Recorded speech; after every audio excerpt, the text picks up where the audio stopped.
And we're live. Tom Cassidy, this is Reasonable Eating. We are just doing the launch for Algorithm 11, which is Eat for Fun. It's World Cup fever at the moment. It's kind of crazy here in our house. We are trying to watch every single game. My wife likes football. What can I say? And we've got a French au pair over at the moment, and we've got a Spanish one. So the Spanish game the other night was a bit of a disaster. Poor girl. And then, of course, England lost yesterday, and now France had just won. And I've got to do a couple of launches, a couple of hangouts, and then it's back to watch the Argentina game later on. So I'm going to be pretty quick this week. The information for Eat for Fun is already there for you. I'm going to do the screen share, the document anyway, and talk you through a few things. But the number one thing to realize is that life is supposed to be fun. Life is supposed to be fun, and food is supposed to be enjoyable. You know, if we're not enjoying our food, if we're not really enjoying the whole idea of eating and the meal and the celebration of life and the fact that when we eat food it brings us energy, then, you know, might as well knock it on the head. Now, let's be honest, if you can't enjoy your food, then forget about it. And I'm reminded of there's a guy who's actually been very successful in the personal development in all arena, I guess. There's a guy called Tim Ferriss, and he's produced something called the four-hour work week, and he did the 4-hour body and 4-hour chef and stuff. And he talks about a really good way to lose weight is to eat the same meals over and over again. You know, I think this guy's brilliant. Tim Ferriss has done a lot of really, really good things. But oh my goodness, you basically, the idea of losing weight is to bore yourself into submission and just bore yourself by eating the same food over and over again so that you don't eat very much of it. That is no way to live. We're supposed to be humans. We're supposed to be the most advanced species on the planet. If we can't summon up enough metaphysical genius to be able to solve the problem, and we have to bore ourselves into submission by just eating boring food and over again eating the same meals, we might as well just shoot ourselves in the face, because that's just embarrassing if that's what we're going to do. So our approach isn't like that. Our approach is to enjoy your food as much as possible. So let's get cracking with the screen share. So that's a little bit strong, wasn't it? Apologies to Tim if you. I mean, I'm sure he doesn't eat the same food overall, but usually I'm very much of the opinion that what everyone else does is absolutely fine, and it is. I'm sure that will work for some people, but it's not reasonable. It's not reasonable to really not enjoy your food. It's not sustainable over a long period of time. If you don't enjoy your food, you'll move away from it. And that's kind of his point, but then you'll develop a negative relationship with food. Food is amazing. It provides us, it's how we get our energy. It provides us with everything we need on a daily basis. Food is amazing. Even the bad quality food is still phenomenal in that our human body, our human species has developed the ability, even with terrible food, to actually survive. You know, the human body has a tremendous safety factor built into it, which means that we can eat not great food and still do rather well. Okay, over an extended period of time, you know, you'll find that over 10, 20, 30, 40, 50 years, the long-term effect of eating poorly is going to result in you doing such damage to your body that you'll end up not living your full complement of natural years. But the point is, you have got a tremendous safety factor in our inbuilt, and that enables you to survive on pretty much eating all sorts of nonsense. So anyway, let's have some fun. It's the third in the why to eat domain, this one, number 11.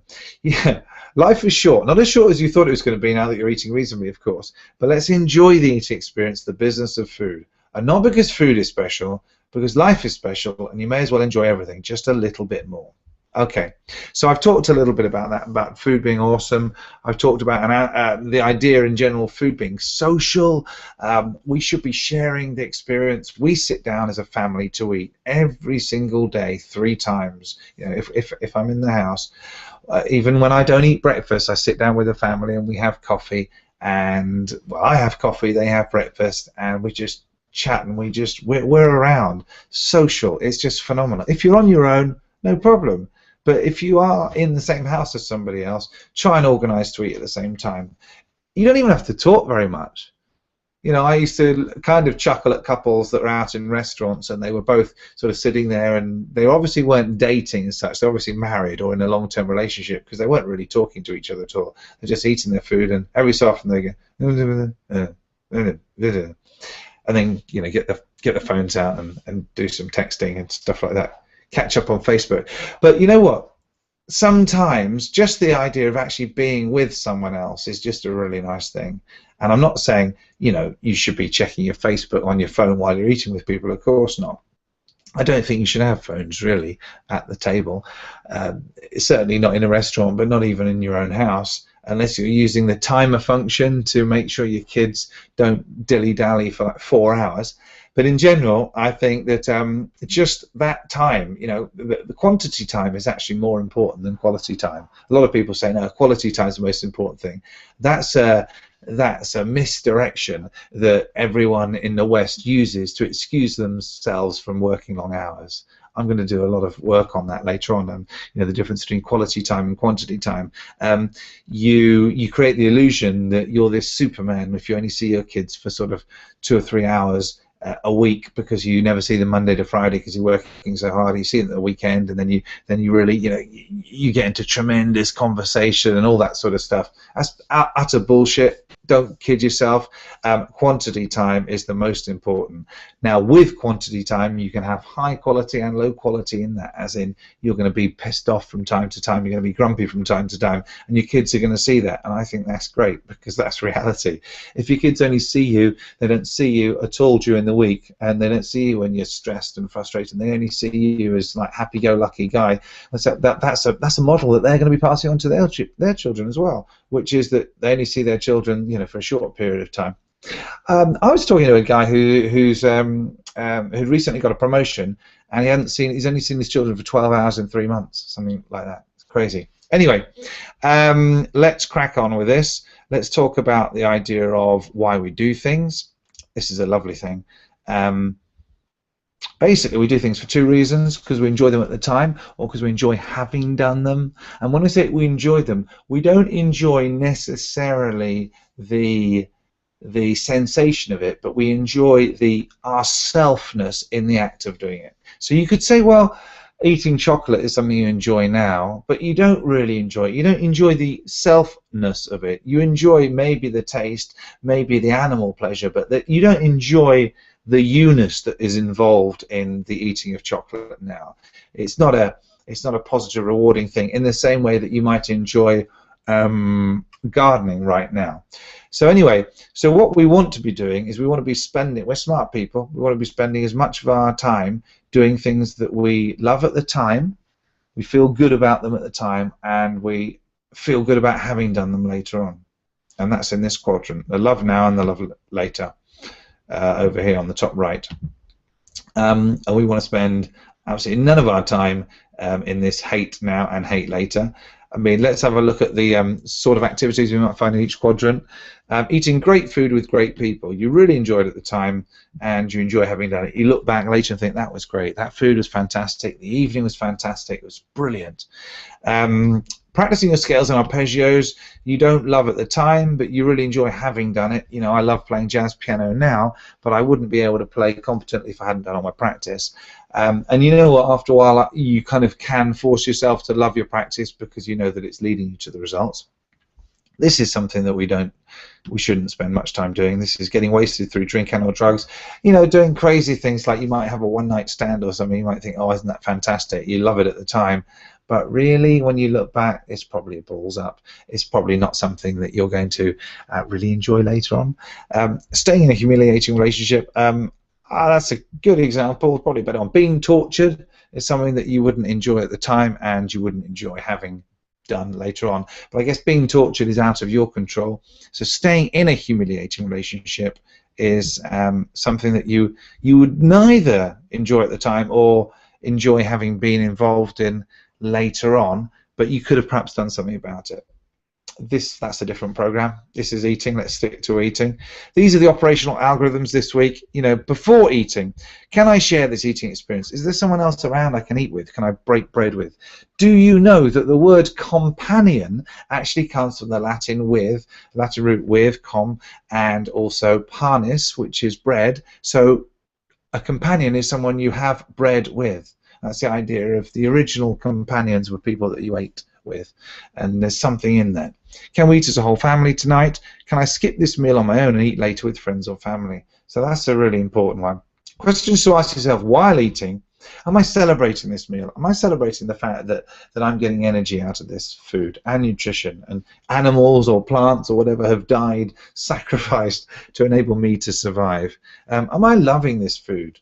Should I be, or could I be, a tiny bit more thankful for this meal? And that leads you to the awareness of perhaps being a little bit more thankful for other things in your life as well. So where's your gratitude with regards to this meal? Could I enjoy this now a little bit more and also enjoy having eaten in the future? So there are some things I enjoy, like tender stem broccoli, which tastes amazing to me now. I've literally changed my taste buds in the last year or so. And tender stem broccoli, it just tastes fantastic, and I feel good about eating it. I also eat vanishingly few sweet things that aren't natural. Occasionally I'll have an ice cream. One of my weaknesses, I'm going to admit it, is ice cream. I'll have ice cream from time to time. This isn't commando eating after all. This is reasonable eating. It has to be balanced.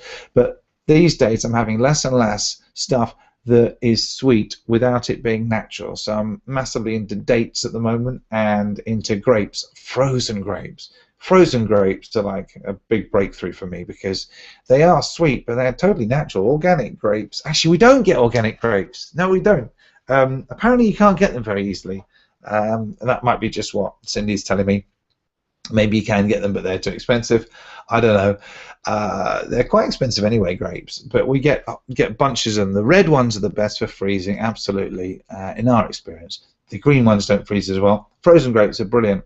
I really enjoy eating them at the time and enjoy having eaten them rather than having eaten ice cream or something like that.